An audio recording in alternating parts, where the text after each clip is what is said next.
to New York. Yo, into New York. Yo, into New York. To New York, to New York. Put the yo into New York. Yo, into New York. Yo, into New York. To New York, to New York.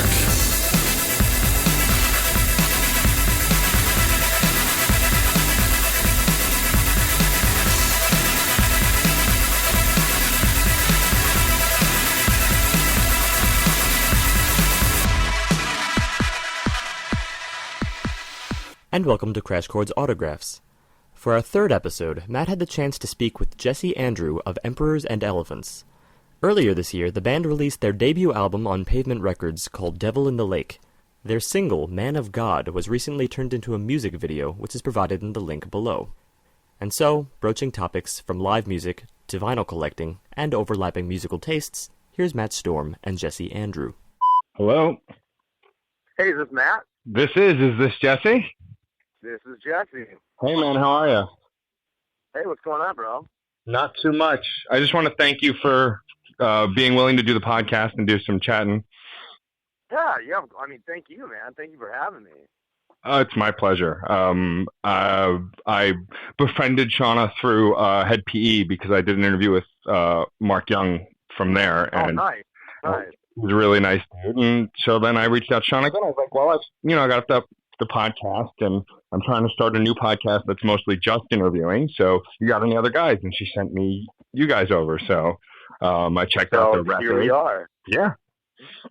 But yeah, so thank you for agreeing to do the show. Up front, I want to say that I really love the record. I think that it's great. It takes me back. So I'm a 90s kid. That's when I did most of my musical development. So 90s, yes, sir. 2000s. Yeah. And you guys have that nice hard riff with the melodic singing that's like I'm a sucker for. Every time I hear it, I'm just like, oh, this is the shit. That's exact. Like every single time I hear like crunchy riff and then some dude like kind of whiny melodically singing, I'm like, all right, I'm sold.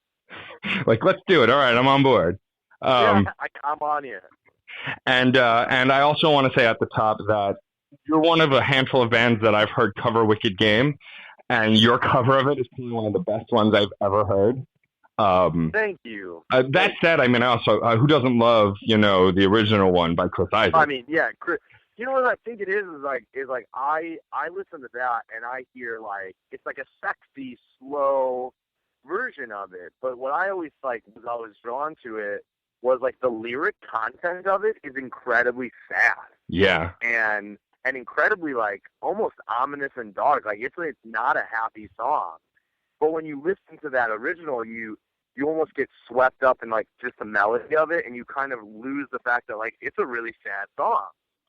And so I think like when like Him did it and like Stone Sour did it, like those bands, like they kind of touched on like the darker side of it. And so that's when we kind of melded together. Like we kind of took like the heaviness of the Him like music aspect of it, but I wanted to sing it like me, you know what I mean? Like yeah. I didn't want to sound like because Corey Taylor does it like more stripped down, it's more acoustic, and then Him is very, very Him, you know what I mean? Yeah. Like very, very like European synthesizers, like I wouldn't say over the top, but it's just very Him. Yeah. Kind of wanted to do it like if Alice in Chains covered that song, how would it sound? You know what I mean? Like, hell yeah, no, I totally get that, and that comes through. I mean, it gets you to hear the song in a different way, which is always fun. Well, I don't know about you, but I always feel like when people cover songs and I hear them doing it exactly the way it was, I just say to myself like, well, why don't I just listen to the original? You know what I mean? Like if you're gonna do it exactly, and then there are those other people that just go way too left field with it, and you're like, wait, what? Like, what just happened? Why are you doing this? But so you kind of have to find that happy medium with covers where like you do it your own, but you kind of have to do the original justice. Yeah, but, totally. So the first thing I want to ask is, so this album was sent to me by Shauna, and I see that it's on Spotify. I don't see other albums. So is this your debut album? This band? Yes. This is the first. This is, to be honest, I mean, maybe not so much Randy, because Randy was in Texas Hippie Coalition and whatnot, but this is for the majority of us our first actual like freshman attempts at like putting real music out there. Like Jeff and Jason had a few bands in the 90s.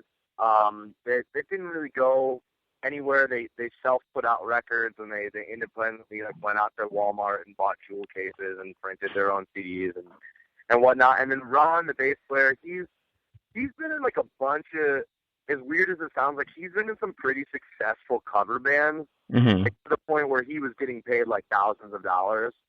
But I don't think he ever put out like legitimate original music until now. I think he had been in bands that played original music, but I don't think they ever got to the point of releasing actual music for like the whole world to hear instead of maybe just like Chicago. Right. So this is our debut record.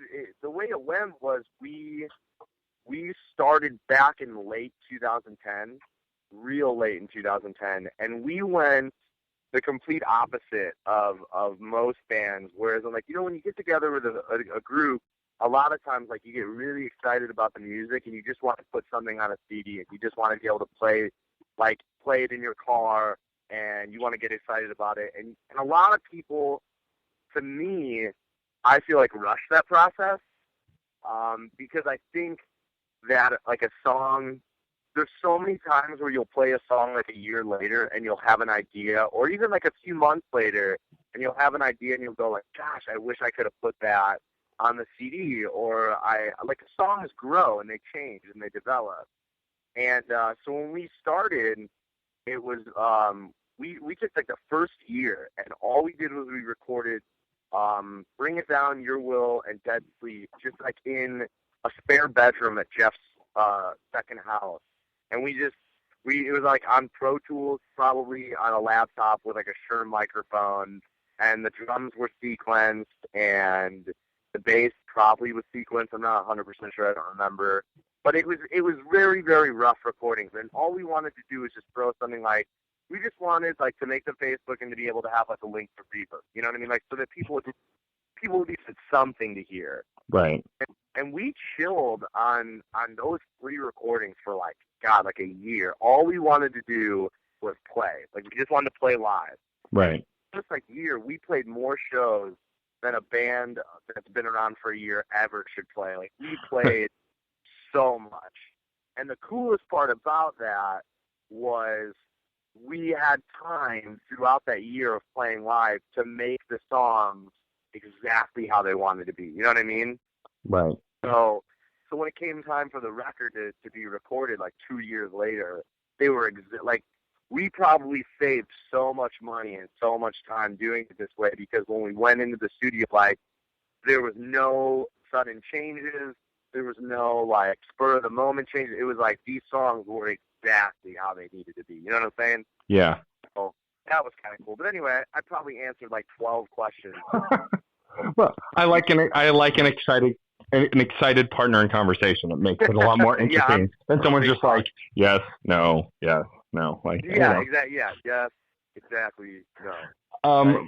My next question is, so how early, I mean, this is kind of a cliche and cheesy question, but I always like to get a little bit of a history of a band or a performer. So how long have you been singing for? Is this something that you've done since you were a kid, or you discovered it in high school?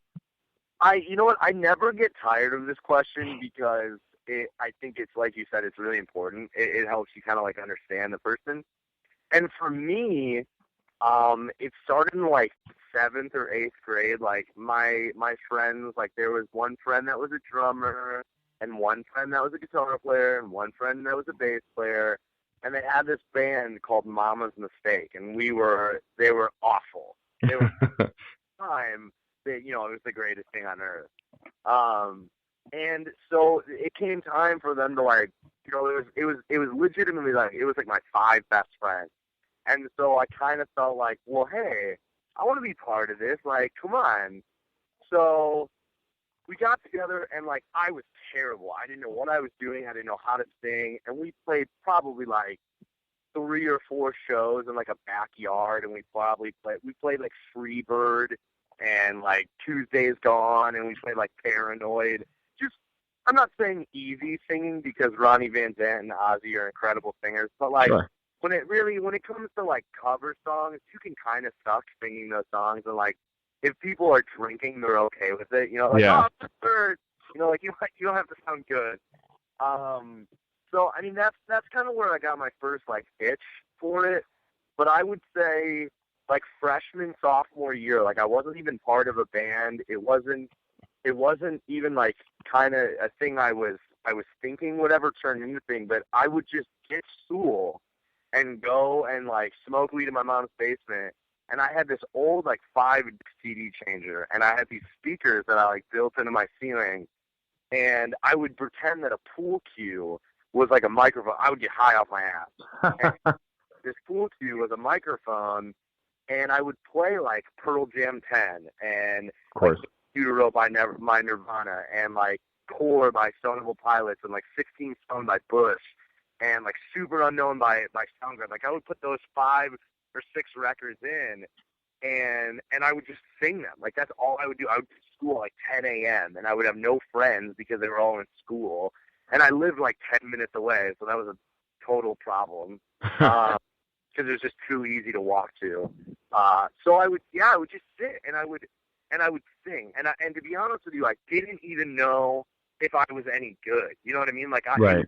For me, like I didn't really know, but I knew that like I could sound decent. Like I could sound kind of like the record, and so not so much Soundgarden at the time because that's a whole beast that's very hard to accomplish. But I could sing like Nirvana and sound decent.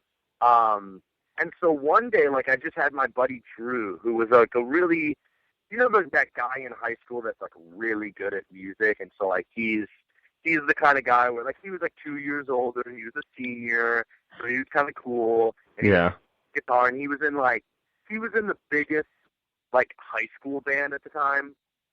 So I always thought he was so cool. So he did school with me one time, and he was like, "Hey, what do you want to do?" And I was like, "Well, I have kind of like this makeshift studio in my basement because by the time that this had happened, I had got like a mic and like a little PA, and I had a guitar or two, and so I kind of just invited him over, and he was like, "Hey, what do you want to, you want to jam a little bit? Show me what you got." And so I just played a few Nirvana songs on guitar and a thing. And he goes, "Dude, you are the worst guitar player in the world." He goes, "But you can fucking sing." And I was like, I didn't think I could.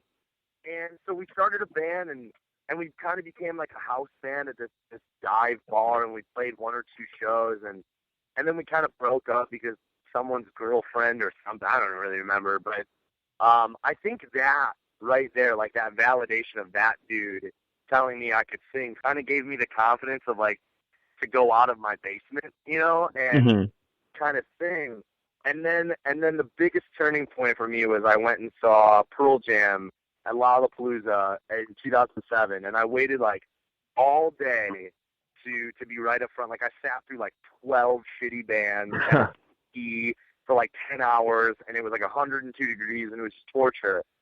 But it was like 9:30 at night, and there was like 50,000 people behind me, and I was like on the rail, and I watched Pearl Jam for like 2.5 hours, and I went, that, like right there, that is what I have to do for like the rest of my life. Like there's nothing else that really makes sense. And so I've been in bands ever since, and then Emperor's Elephant kind of came along, and that was the first time that I was like, this is something I think could actually go somewhere. You know what I mean? Like there's, right. You know, you always like want to think that you, like when you're in a band, you're like, I'm going to be the next Metallica. You know, like you always naively think that. And that's great. You should, because you should be confident in the music you're making, whatever music it is. But I think, like, there is that side of you when you hit, like, 22, 23, where you kind of have to make the call where you either go, like, I either have a band that I think I have enough confidence where I quit my job and do this, or it becomes, like, a weekend thing that I tour once a year. You know what I mean? Like, you go on tour for maybe a month at a time, you take your vacation. But for us, it's very much like we all quit our jobs, and we all suffer bill-wise, and we all kind of have like really good girlfriends behind us support our asses, but or at least I do. But I think that's really how it got started, was just seeing like some of my idols playing and having like I don't know if you've ever had it, but there are moments at concerts that like ascend past just a concert. Like it becomes a religious experience. Oh Like, yeah, it's absolutely. something that, like you just, like you walk out of that concert and like food tastes different and colors look like they've never looked before. And that's how it was for me, man. I was like 17 and or 18, give or take. And I was like, that's just what I have to do. Like that was the greatest moment of my life. And so, so yeah, long story short, that's probably how that went. Okay, well, that leads me to the next question I was going to ask, which was what would you say then that Pearl Jam was one of your greatest influences musically Oh also? yeah, I would say like right what you were saying that 90s early 2000s. Yeah. That was me, man. Like, dude, the first time I heard Throwing Copper, like the live album, Oh, yeah. I was like this, like shit changed, man. Yeah. Like I have the entire album. I don't know if you know what that album cover looks like. Of course I do, sure. Yeah, I have an entire half sleeve with just that album cover wrapped around my arm. Oh, that's amazing. Yeah, I do. I spent way too much money. Yeah, yeah. You should have heard. Like, I went to my tattoo artist, and like, you know, most of the time, like when you get an album cover, you get like a piece of it, Sure. or like one part of it. He was like, okay, like, so you want to do the dude holding the Bible? And I was like, no. I want to do the whole fucking album cover. And he was like, are you serious? And I was like, do it. He was like, all right, man, it's gonna be pricey. And I was like, I don't care. Nice. But yeah, like that like the biggest influences for me were, and I don't know if you hear it in the record, but I don't feel like there's enough people like singing nowadays. Yeah. In a sense, like I feel like there's so many people that fall back on the fact that they have a good tone to their voice, which is cool. Like, you know, you listen to these bands that kind of just squeak on by having a good tone. Yeah.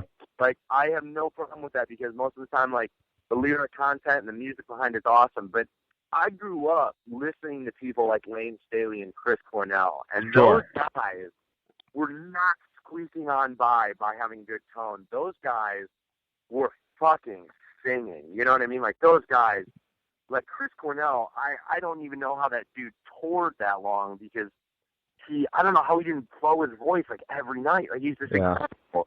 And so for me, like when I sing, I try to just think to myself, like, what would Lane Staley do? Like, what would Chris Cornell do? What would Eddie Vedder? Those people who like Ed from Live, like those guys who were just singing. Yeah. And so like musically, I have all types of influences when it comes to like just music that I like. But when it comes down to like my craft, which is singing, when it comes down to that, like the bare foundation of like how I sing and why I sing, I would say people like Chris Cornell and Eddie Vedder and Lane Staley for sure. Like, so many people compare me to Lane Staley, and I'll pick that all fucking day. Well, yeah, he was one of the greatest singers of that time period. Like, and I think what made him so great to me is I think there are so many people that try to sound metal or like try to sound like dark. And he was the type of dude that, like, you listen to songs like Sludge Factory and Sick Man, like, he sounded sickly and dark. Like, yeah.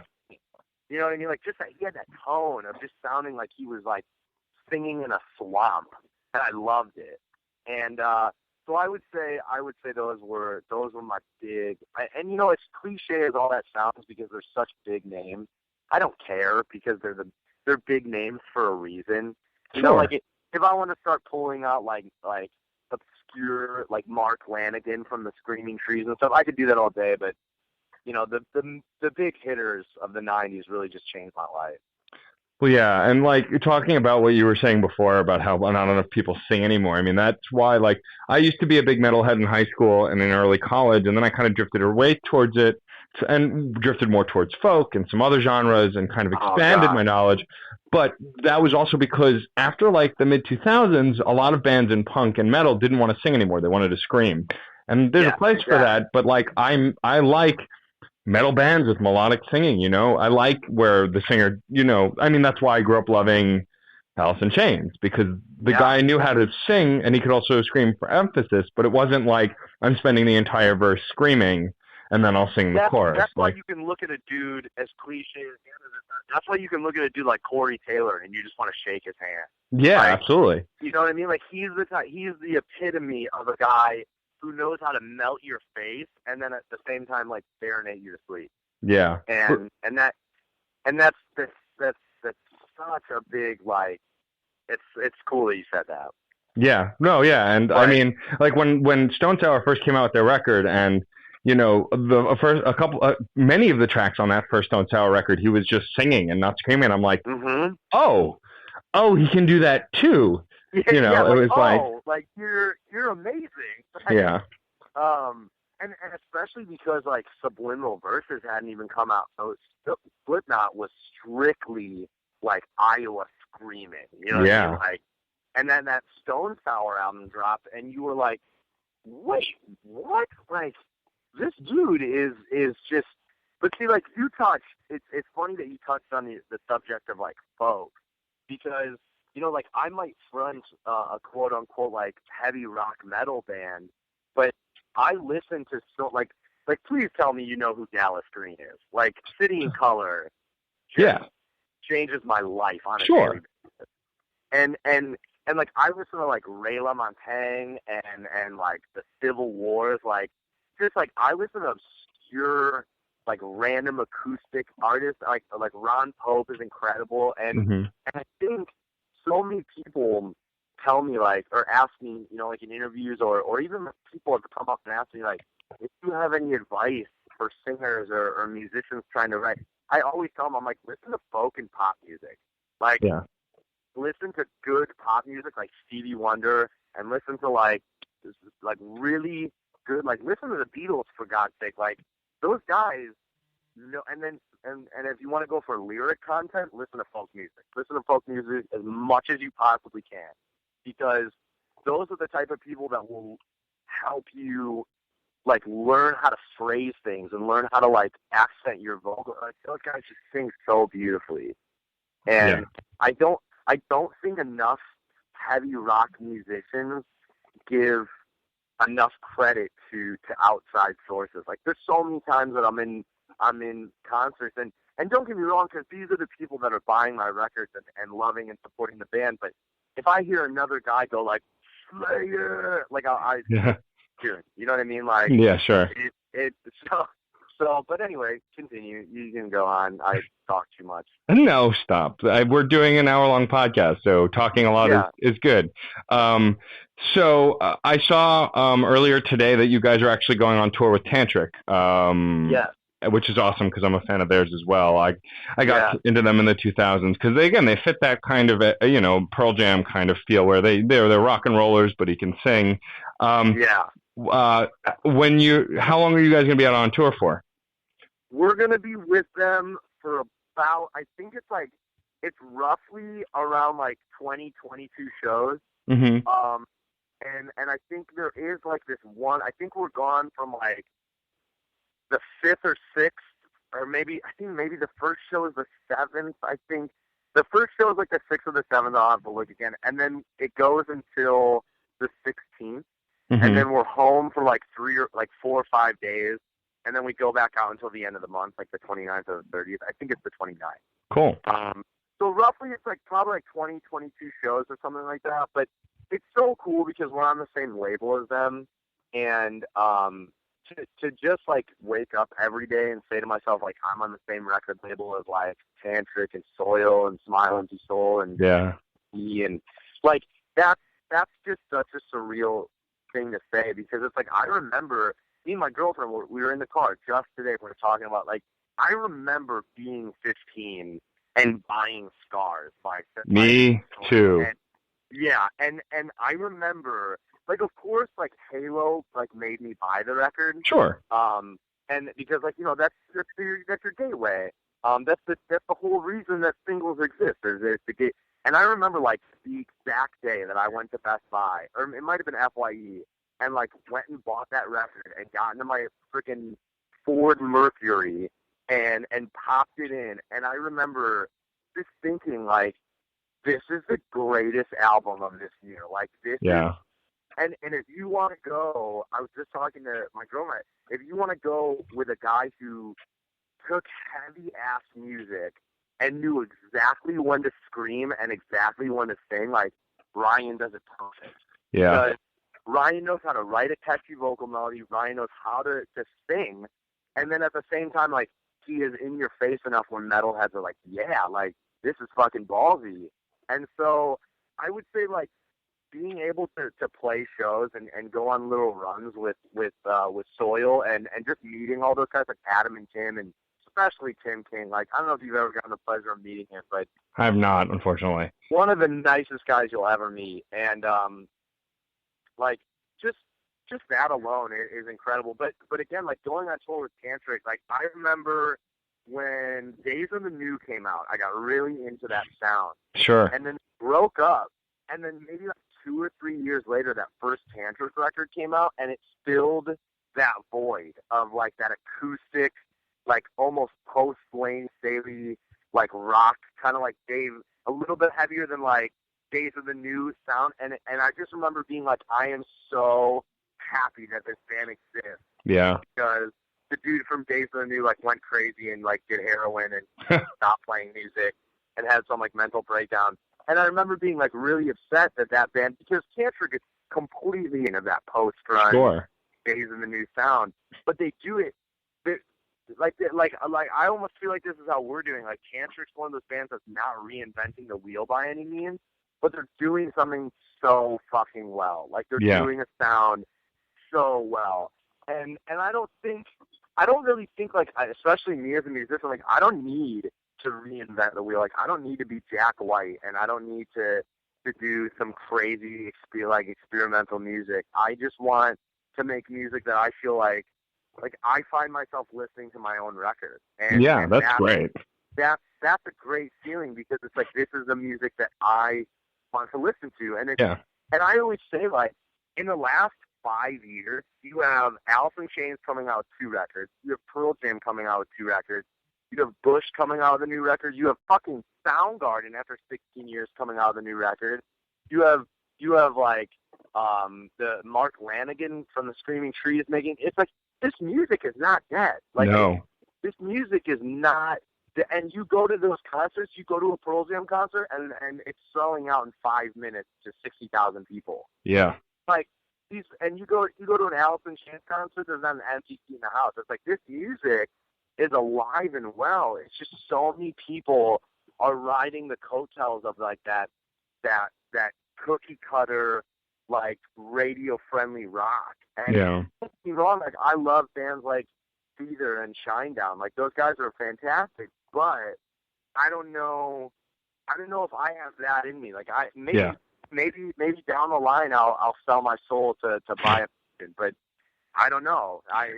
In the modern internet age, I don't feel like you need to do that anymore. There's so many ways to get your sound out there that it's like, you can do what you do well and still get somewhere with it.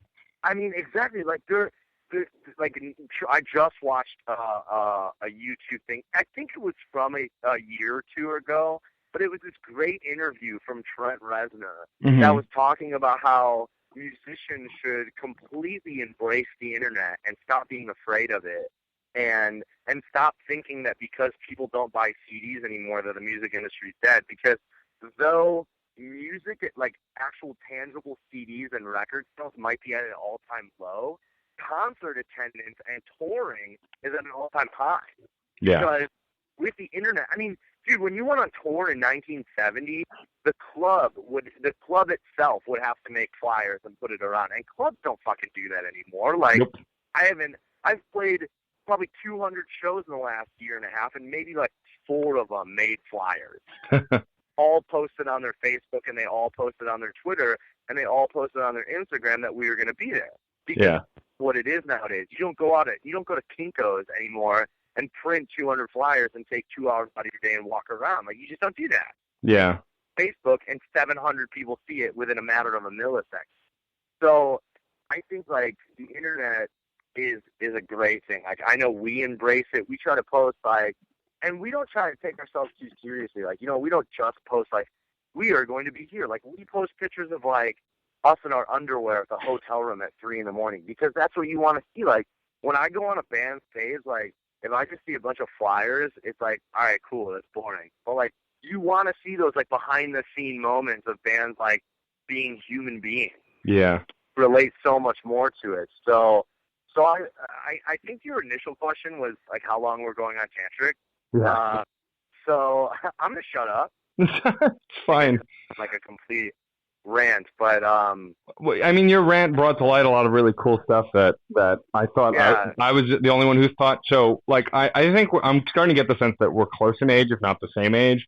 And like when you're talking about Soil's Scars, like when Halo dropped, I was already in the midst of that kind of music and heard him sing. Yeah. Like, oh, this is the shit. But then when I bought the album and heard Unreal, where he spends the whole time just singing and, you know, only screaming in the chorus and has this melodic rip and it's depressing and it's relatable. I'm like, oh my God, this is what music is supposed to be. And then when he left the band of 4 or 5 years ago and they released that album without him, I was like, what is this shit? Like, I don't want to hear Soil without him. Ryan McCombs is the reason I listen to that band. I mean, the rest of the band is great too, but like his voice was so unique. And then the dude went to Drowning Pool and made an amazing record. Yeah. Like, an incredible record. Like, I still to this day will like put on 37 Stitches like on a monthly basis. Oh yeah. We'll jam the fuck out of that song. Like, and then what's that other hit he had with them? The one that's like, if you feel like I do. Oh yeah. I don't remember the name of it. That song's great too. Like, that record was so good. So then you have to ask yourself, you go like, this is the reason that I'm listening to this band. It's like this dude. But on the flip side of it, like, Soil's sophomore record wasn't as good, and then by like, you know, I actually think their new record Hole is like really, really good. Oh yeah. Well, it's funny. I didn't know they had a new record out, and I had spoken to Shauna about something. I think it was before I had asked to interview you guys, and I saw on her Facebook that she'd posted Soil's new album, and like my eyes fell out of my head. I was like, they have a new album? But then, of course, I went, oh, but that's a new album. Who cares? And then, like, the photo for the article had Ryan in it, and I'm like, oh, now I need to listen to this. You know, and it's great. You immediately have my attention. Yes. And it was so cool because I went and saw them back in probably like, I want to say like 2009, and it was with their third singer. It wasn't even the dude that recorded those records without Ryan. It was because that dude quit. It was another guy that didn't even make a record with them. He was just like, he was so quick into the band and then out that there was not even a time to make a record. Yeah. And I went and saw them, and I hung my head low. Like, I just got sad. I was like, this is not, and I was like, and that's the thing is like, he was a great singer. Like, you know, it wasn't like a dude that couldn't sing. Yeah. It's a great singer, but it's like, yo, this isn't Soil. Like, this is not. So I remember being in like 2011 when they were doing the first tour with, it might have been 2012 actually, that they did that first tour with Ryan coming back. Yeah. And I went with my drummer, Jason, and I went, and dude, it was like being 16 all over again. It was like, because they hadn't come out with a new record yet, and it was still like a year away from it, so I don't think they had much of it written. So all they did was play like almost Scars in its entirety, and then a few off the other records. And I was like, this is the coolest fucking thing I've ever seen. Like, and like, it was a reunion tour. They weren't playing to like a sold out. It was probably like 200 people, which are like the greatest concerts because you can like see the sweat on their faces, and I loved it. It was so good. Yeah. Well, yeah, those are my favorite kind of concert experiences too. I mean, I'll never forget. So obviously you're getting a sense of the style of music I've listened to and what I grew up with. So it won't probably surprise you at all that I also grew up listening to Power Man 5000. Okay. Yeah, of course. And so when I saw them at BB King's in New York, I think it was after the second or third record had come out. I don't remember, but a friend of mine and I, who I'd known since childhood, had been into them since their first record. And so we went to see them live, and it was just before the newest record came out. They'd only had a new single, so the place wasn't packed, but we managed to get up to the front row, like on the rails. And that moment where Spider's singing When Worlds Collide, and I get a high five from him, and then he comes back for a second Oh one. my It's God. like, you know, as a fan of music and as someone who's as into music as I am, it's like those are the moments that really make a show, especially when you can get that exchange, you know? Like my live sleeve is, or my like live tattoo is on the upper part of my arm, Yeah. and then the bottom part, like my entire forearm, is Jar of Flies, like on the inside of my forearm, and then wrapped around it is the Dirt cover. Nice. And I went and saw Alice in Chains at the Rave in Milwaukee, and I was up front, like right up front, and I was like holding my arm up, because the song was good or something. I don't remember exactly. And I was on the side of Jerry Cantrell, and it took him like maybe half the set, and all of a sudden he points to my fucking arm at the jar, and he looks at me and he goes, and he mouths like, "Fuck yeah." Then I see him look at Mike, like the bass player, and he like waves him over, and he points to my arm, and Mike gets like this smile on his face and shakes his head. And then I turned it around and I showed him the Dirt, and he like got this big smile on his face. So the dude, Jerry Cantrell, walks to the side of the stage and gets out his personal cell phone and like gets down and takes a picture of my arm. That's awesome. And that's one of those moments. And then he touched my hand because he couldn't really shake it because there was like a 2 feet barrier in between the stage and the cage. Sure. But he graced my hand, and I was like, that was the coolest moment of my entire life. Like, I could have died on a car accident on a woman. Like, but those are like those human moments that you really cherish, especially as a music fan. You know, and you bring up Power Man 5000, and I know you'll appreciate this. I remember when I popped in like Tony Hawk 2. And was it Tony Hawk 2? I don't remember what Tony Hawk it was, but I remember when Worlds Collide was in Tony Hawk, I was so happy. Yeah. Yes, I was like, I'm so happy I get to pretend to skateboard in video games and stuff. Like, because like that's I would listen to that song if people gave me one option. Right before I was about to get in a bar fight, if I had one song to put on, I would put on like When Worlds Collide by Pop. Yeah, of course, sure. That's like the best fighting song. That song makes you think you can fight a bear. Yeah. Like, but anyway, I digress. So speaking of, is sort of a segue with Tony Hawk, I meant to ask, so you're obviously on tour and you'll have downtime. Do you have a preferred pastime during downtime, either when you're at home or on tour? Like, do you play video games? Say, like, okay, so I actually am one of the few, I'm a very lucky guy when it comes to jobs. Like, I have a job that allows me to go touring. As random as it sounds, I have tattoos on my hands, my neck. I manage a dry cleaner, right? Wow. It's totally fucking random. And like everyone I tell that to, and like even my friends are like, I don't get you. Like, I don't get how you have that job. And to be honest with you, I don't really understand it either. Like, my friend was picking up dry cleaning one time, and there was like a help wanted sign, and I was like, hey, can I have a job? And they were literally like, yeah, you start on Monday. And I was like, okay. And that was like 5 years ago. So it was cool because like I put my time in for 4 years. I never missed a day at work. I was always on time, 20 minutes early. I did everything I could to help out. Like, days that like I wasn't supposed to work, I took shifts. And like when they needed a new boiler, like I went and like drove with them and like helped them look. I was a perfect employee for 4 years. And then when the album came out, and I knew that like I was pretty like since January we've only been home probably 3 months. And then the other, like, collectively, when it came to, like, weekend runs and week-long tours and 3-week-long tours and 2-week-long, I mean, we've been gone almost, like, probably half the year.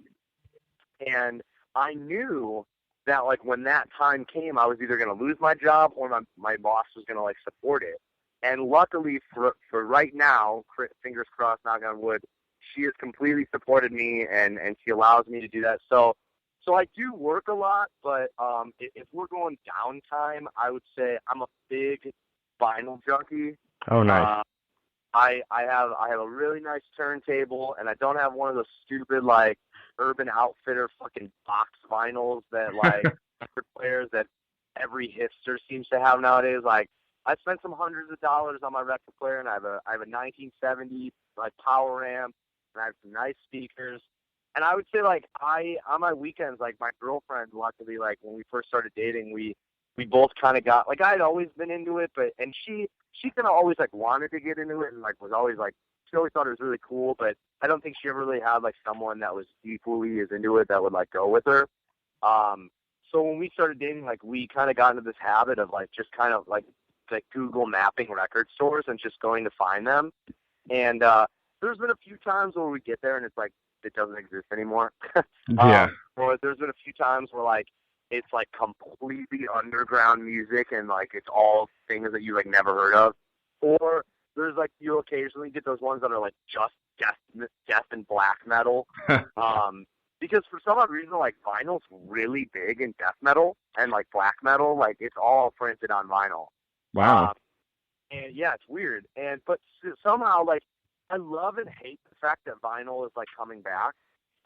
Because I hate it because there's like so many douchebags who are like, oh, I love vinyl, and you're like, no, you don't. You don't, because you own an Urban Outfitter $50 box record player, and you own like Lana Del Rey. Like, all right, you're cool. But I love it because there's so many bands that are reprinting albums on vinyl, and then there's so many bands that are like printing their records on vinyl now, like new ones. Like Seether just put out their first vinyl record. Like they just came out with a new record. Right. The first one to ever be printed on vinyl, and that's so cool because vinyl sales are at an all-time high in the first time in 30 years. Yeah. So I do love that. I have a miniature pincher named Romeo that's like 10 pounds. I would say he's a pastime and a downtime hobby. Like he's a full-time job, man. Like this I'm sure. Ass, but he's like the coolest dog in the world, and I love him. And I spend a lot of time with him. And then I would say like Netflix. I spend a lot of time watching television, and like I'm a sucker for a good television show, like a good drama. Like me and my girlfriend are going through the second season of Bates Motel, and it's like a drug. Oh, nice. Yeah, I heard good things about it. I haven't actually seen it. Yeah, well, I mean, if you like the movie Psycho, it's like a wet dream. Sure, yeah, of course. It's so cool because it's like they're making. But as for like actual hobbies, like I love Halo. If you can consider that a hobby, like you know, sure. Segue with Tony Hawk. I do love me some Halo. And then I'd probably say maybe like, yeah, just like I'm a big music guy. Like I get really excited about like going out and buying a vinyl. Like I get really excited about it. Yeah, I'm the same way with CDs. I feel like buying CDs is a dying art, but I like having the physical media because the art book and who took the photo, if there's a band photo, all the details about the band, who they think. It's just like me. Like yeah, like I get excited about like the insert. Yeah. So I do another podcast besides this one. It's a album review show where it's me and two co-hosts. Either we'll pick an album and review, or if we have a guest come on, they'll bring an album that influenced them or that they really like, and we'll review it. Awesome. And so most of the time, unfortunately, someone, I'm totally down. Yeah, if you're in town in New York, I would love to. But it's one of those things where, like, since we're doing an album every week, it's tough to always buy the album. So sometimes we'll look it up on Spotify or on Bandcamp. And like we had a moment where we were reviewing Muse's new record a year or so ago, and one of the songs had really intense orchestration, and we couldn't figure out if the lead singer who writes a lot of the music wrote the orchestration. And we checked Wikipedia, we Googled it, we checked their website, couldn't find it. And at one point I just said, you know what, if we had the effing CD, it would probably say it. And that's like a vindicating moment for me because, usually you can find most stuff by Googling it, but a lot of that intricate album information is always listed in the insert, and I love looking at that kind of stuff. Well, I don't know about you, but like I'm such a sucker for looking at like who people thanked on records. Me too. I do it all the time. I do it all the time, like, and especially like I love when like I don't love it because it's obviously really sad, but like if a band member passes away and then a record comes out like after the band member passed away, like I'm a sucker for if they throw their name in there. Yeah. If they say like thank you on there, like when Black Gives Way to Blue by Alice in Chains came out, like the day I bought it, the second I bought it, before I even popped it in, I like went to the thank you section and read like the big paragraph that they wrote about Lane. Of course, it was gonna be in there. Like I knew they were gonna say. Of course. And then like you said, you find out these little tidbits. Like the last song off of Black Is the Way to Blue is this like really pretty. It's a song called Black Is the Way to Blue, and it's about Lane. And it's like a 2-minute song, and it's like Jerry on guitar and then piano in the background. And I was reading through it, and fucking Elton John did the piano on the record. That's awesome. I didn't know that. And so then I got really excited that I saw his name, so I Wikipedia'd it, and I found out that he was recording in the studio that they were recording in, and they passed each other in the hallway, and they ended up having a conversation.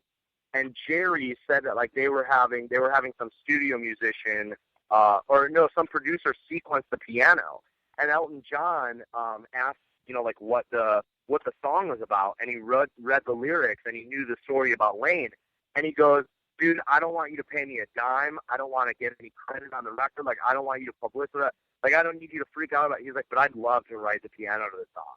And so, like, Elton John just came into the studio with Alice in Chains and, like, laid down this piano. And I would have never known that. I mean, maybe one day I probably would have stumbled upon it on the internet.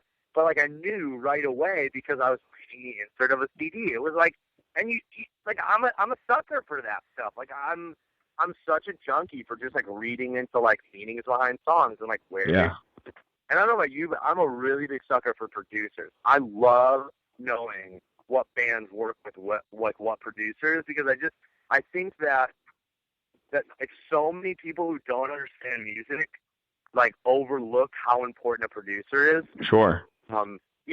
Like the biggest, like whenever people are like, oh, are producers really that big of an influence? I always tell people Bob Rock ruined Metallica. Like, and there's a reason that Bob Rock ruined Metallica, because Bob Rock was the producer for all those records. Yeah.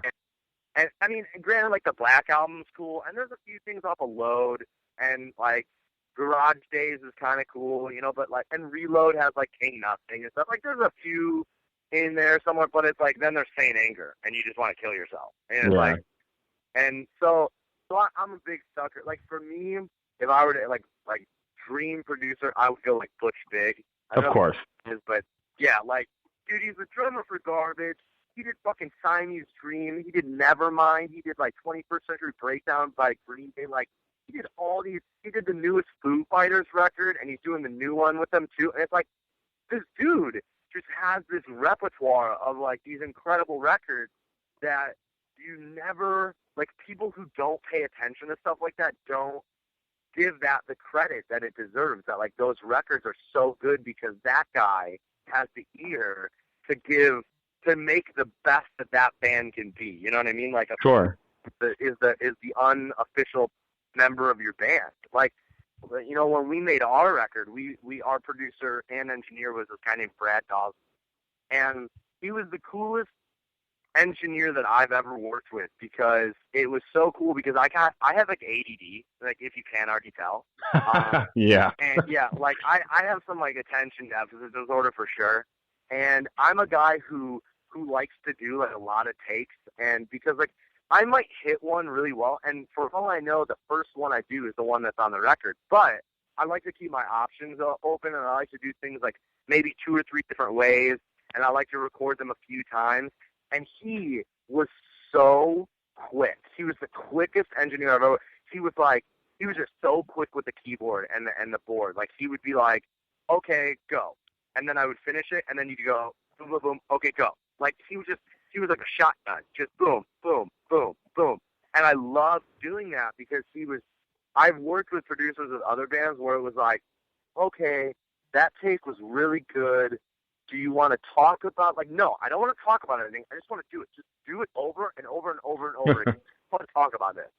And then afterwards, I would go in and I'd sit with him, and he would say, like, well, I liked this way, and I liked also what you did here. Maybe you could combine, like, and he was really cool to work with, and I would totally work with him again. And I don't think he's as big as he should be, because, like, he's done a lot of local records because he's affordable and he's got a real nice studio, but he was just, he was really efficient. That's the best word I can use for him. Like, he's really, sure, But anyway, I don't even know where we were. No, we were mostly just talking about dying, physical media and the dying art of it. Well, it's funny you mentioned Butch Vig before, because like every other 18-year-old boy, when Garbage dropped their first and second record, like I was in love with Shirley Manson. Oh, of course. And so, like, I have been and always have been a huge fan of theirs. In fact, we reviewed their newest record on the podcast last year. I think it was last year. And one of my finest live concert moments is I'm waiting after I saw Garbage. This probably in the early 2000s. And I'm waiting outside to meet them. And, of course, Shirley is rushed right into a car. You know, she's getting mobbed. But, like, Butch stops, shake some hands, and I got to shake Butch Vig's hand. And it's like one of those things where, of course, then I tell all of my friends who are into bands but not that into Garbage and don't know producers well, I was like, I met Butch Vig, and they're like, who? I was like, they're like, who the fuck is Butch Vig? Yeah. And, like, you have to say to yourself, like, dude, I just shook the guy's hand that fucking made Nevermind. Like, I just shook that guy's hand. Like, that. And, like, how perfect is that he, one of the coolest things I like about him is he is a producer, but he is also a musician. Like, and an incredible musician. Oh my God! From what I understand, I bet you're probably even a bigger Garbage fan than I am. From what I understand, I'm pretty sure all of the dudes in Garbage are all like really seasoned, like session, like been around the block musicians. Like they're all accomplished in their own right. And then they kind of all formed together and made. You know what? I think those guys all probably sat around and went, let's just do what the smart thing is, which is get a really hot girl that can sing, and we'll kind of be in the background, and we'll make $1 million trillion. Like, well, when I had read about them last, I mean, essentially, like Shirley said that like she was a poor girl that didn't really have, like could sing but didn't have access or anything, and like the three of them had this band, but it wasn't really going anywhere, and they needed something different, and they were like, well, let's get a singer that would be polarizing for, like, you know, some dude is singing over an electronic band. Okay, whatever, who cares? Yeah. But they got Shirley, and her voice was so spectacular, it brought the music to a whole new place. I mean, the first time anybody heard I'm Only Happy When It's Rain, it's like that song was one of the defining rock songs of that year. Oh, my God. Like, that, I remember when my sisters, I think my sister was like, give or take when the time of the year it is. I think she's like 7 or 8 years older than me. And so like a lot of my first concert when I was 9 was she bringing me to Tool. Like that was wow. That was my first concert, dude. That's the way to start things. Because I mean we can talk Maynard James Keenan all day, because Maynard James fucking, but he's done everything. He can do whatever the hell he wants at this point. And does. The fact, I mean, this is going to be an ADD moment, but the fact that I have gotten the pleasure and the honor of seeing him in Tool, A Perfect Circle, and Pussifer. Wow. And and the coolest thing is about him is he takes on a completely different persona for each one of them. Like Tool, he is very much just a piece of the puzzle. He stands in the back. He's very much like, he goes, like, this is Tool. Like, this is not the Maynard James Keenan show. This is Tool. And he makes his voice an instrument. He doesn't make his voice, like, part of the show. And then in A Perfect Circle, he takes more of, like, that frontman kind of persona. Like, he still kind of chills in the back, and he's not like Jonathan Davis kind of frontman. But he's a little bit more interactive, and he's a little bit more, like, he does get to the edge of the stage, and, like, he does, like, show you his face and whatnot. And then in Pussifer, I went and saw them. You'll never see them at, like, an arena or even, like, a festival. You see them at, like, theaters. Yeah. Like, more like 500, 600 seats. And it's very, like, you know, like, I don't know what you have in New York, but for us, it was, like, the Cadillac Theater and the Chicago Theater. Like, those old, like, ballrooms that transferred into theaters kind of places. Sure. And it was really cool because he talked the whole time. Like, and I was like, dude, I've never even heard you talk this much in an interview. He's real personal, and there's a lot of showmanship. Like, there's props that go into the show. He changes outfits into, like, crazy wigs and sunglasses, and he, like, takes on characters with accents. And it was so cool because I was like, you are the dude who can do 3 individually successful bands and do three completely different things. Like, there are so many bands who struggle just to do one thing well. You know what I mean? Like, just to do one band well. And this is a guy who can take, and not only is he doing personas, but merchandise. Everything looks different. A Perfect Circle has their own logo. Pussifer has their own logo. Like, Tool has their own style of videos and T-shirt. It's like, this dude's just a marketing genius, and I have so much respect. But back to Garbage. Garbage is amazing, and it's awesome that you shook Bitch Face a hand because it's amazing. Thanks. Yeah. It's one of those things that, and I'm enjoying the fact that you take this it shows in your album, because I've gotten very intimate with it over the last couple of weeks listening to it. And that's awesome. Thank you so much. Like, that's so cool.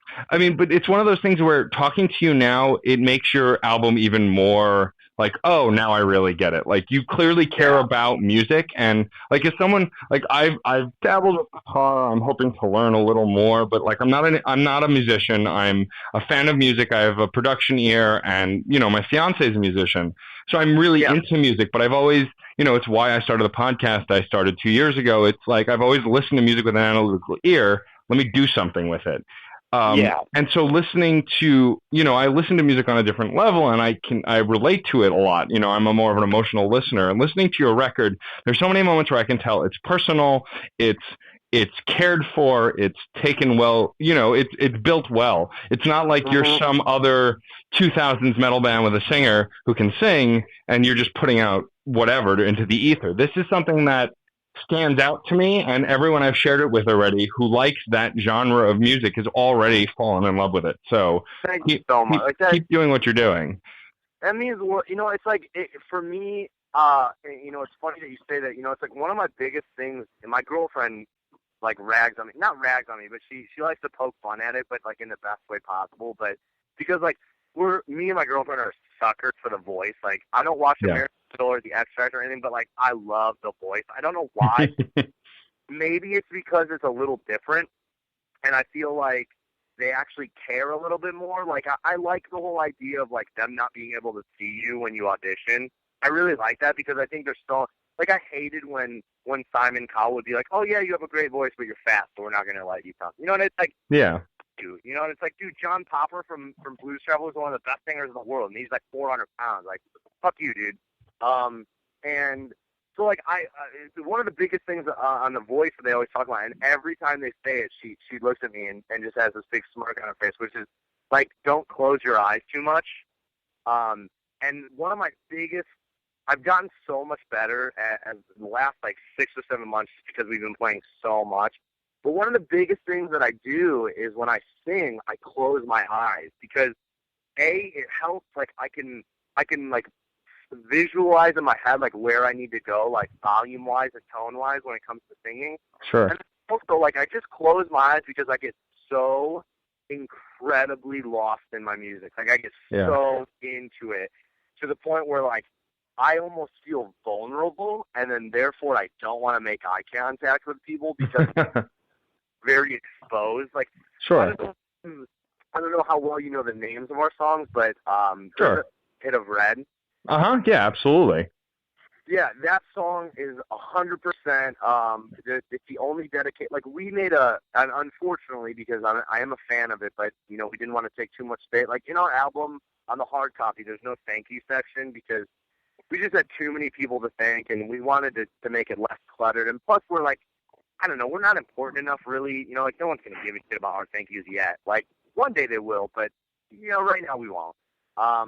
So, like, the one thing that the band all supported is none of the guys have ever met him because he died like 2 months actually before the band played its first show. So he didn't really get too much time, to meet him. And actually, Jason met him once, but now they've all met like his dad and his brother and his brother's wife and everyone. And my buddy passed away, about 2.5 years ago. He was at a party and some drunk guy had a gun.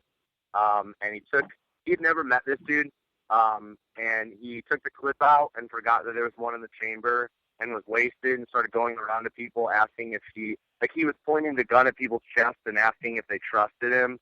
And he was, like, just joking around and messing around, like, being a fucking retard. And long story short, my friend told him to go fuck himself, and he pulled the trigger, and my friend was dead, in 13 seconds.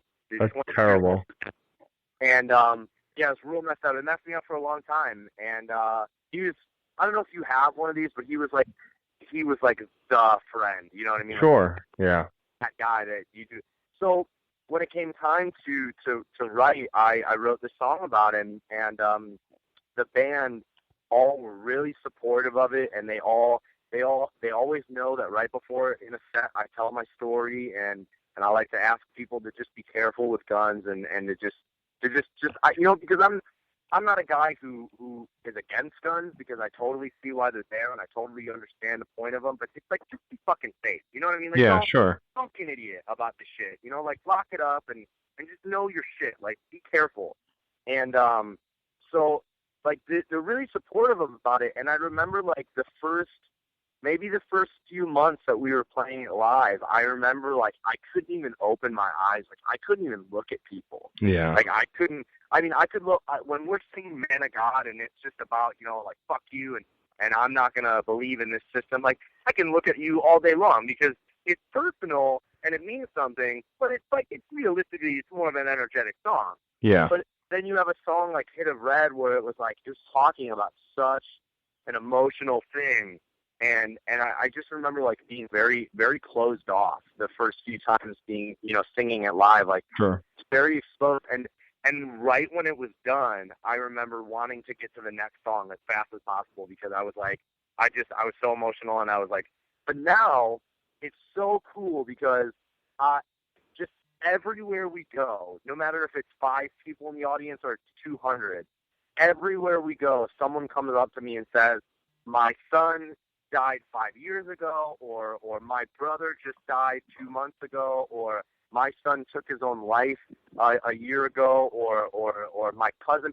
Every single show we play, someone comes up to me and talks to me about a loss of their own, and it's just so cool to me because I know my friend, it would mean the world to him, and he was the biggest supporter of my dream, and he always came to every show, and he looked great in a tight T-shirt because he was just cut, so he would always merch and try to sell shit, and like he was just he died with 2 tickets to our show in his wallet, and it's really cool because it's awesome that you say that, because when I go and play, I always like to tell people that like the music is only one part of it, and then the other half is the show. Yeah.